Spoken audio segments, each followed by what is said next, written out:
Togolaises, Togolais, chères concitoyennes, chers concitoyens, je suis Essozamna Marguerite Nyakade, ancienne ministre des Armées du Togo.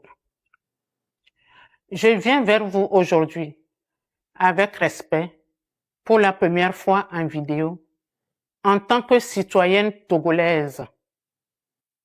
Je viens vous parler avec franchise et responsabilité, mais également avec un profond amour pour notre pays, le Togo. Je suis consciente que ma prise de position peut surprendre et déranger. Depuis la diffusion de mes tribunes, certains disent que je m'exprime par amertume ou par frustration. D'autres doutent de mes actions et pensent que je ne peux pas vouloir d'une sincère unité ou du changement. Je sais ce que cela peut représenter dans l'imaginaire collectif.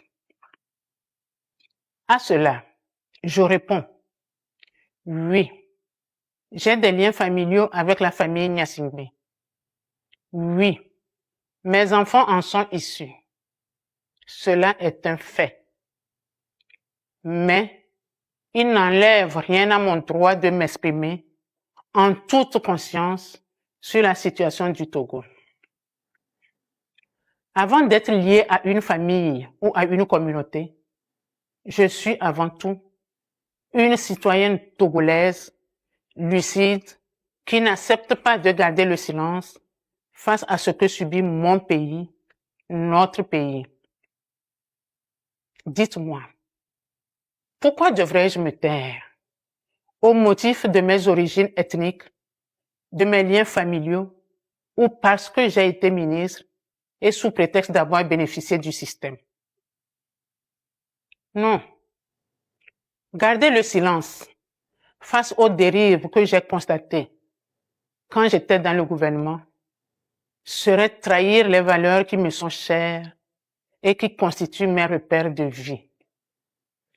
Ce serait renier ma conscience. Ce serait trahir le peuple togolais. C'est donc en toute légitimité que je revendique aujourd'hui mon droit de parole et que naturellement, je me joins aux voix qui appellent au changement. Vous savez, seuls les esprits fermés refusent d'évoluer.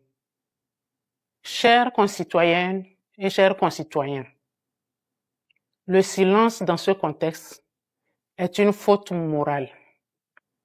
L'inaction est une complicité et il est important de ne pas laisser la peur dicter nos actions et nos choix, car c'est en surmontant nos peurs que nous pouvons réellement avancer et agir de manière plus éclairée et courageuse.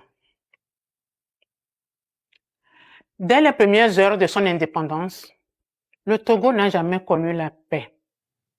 Pas la vraie, pas celle qui libère et qui rassemble.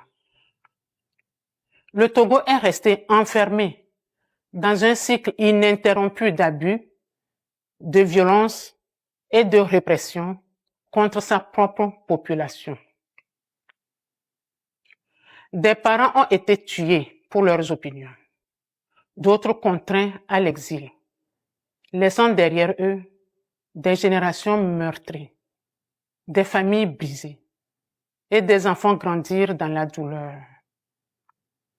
Des Togolais, qu'ils soient du nord, du sud, de l'est ou de l'ouest, ont été contraints de fuir leur propre pays, non pas pour une meilleure vie, mais pour survivre.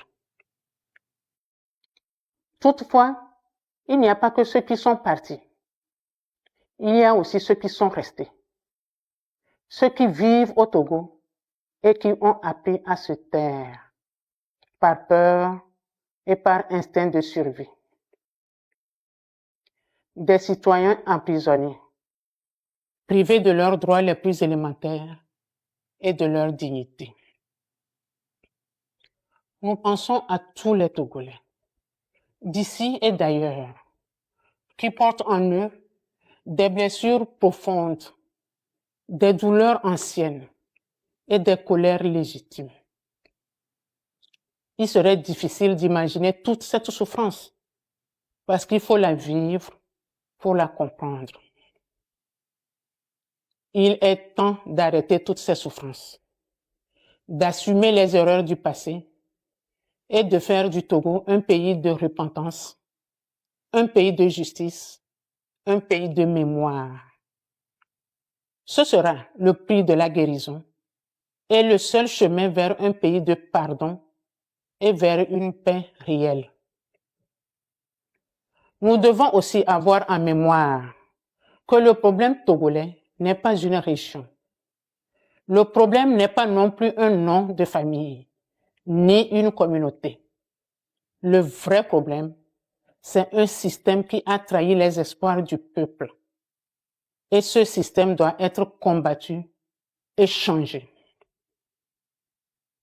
Chères concitoyennes, chers concitoyens, notre pays ne se construira pas dans la division, mais dans l'unité afin de faire du Togo une nation. Nous avons tous un rôle à jouer afin que nos concitoyens de l'extérieur puissent rentrer chez eux et que tous les Togolais vivent en paix, parlent sans peur et marchent sans crainte. C'est ensemble que nous reconstruirons notre pays dans la fraternité et la détermination. Le temps du silence est terminé.